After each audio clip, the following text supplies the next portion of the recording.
नमस्कार, न्यूज मंच देख रहे हैं आप और मैं हूं विशाल वैभव। बीजेपी के वरिष्ठ नेता डॉक्टर मनीष पंकज मिश्रा पहुंचे पटना पहुंचकर बीजेपी के बिहार झारखंड के प्रभारी श्री नागेंद्र त्रिपाठी को जो है एनडीए की प्रचंड जीत पर बधाई और शुभकामना दिया और साथ ही उनको अंगवस्त्र और बुके देकर सम्मानित भी किया है। क्या कुछ कहा है आपको छोड़ जाते हैं तमाम प्रतिक्रियाओं के साथ, बने रहिए न्यूज मंच के साथ।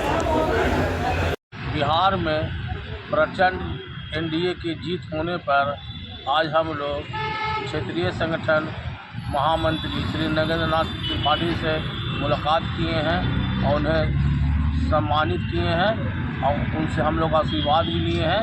इनके कुशल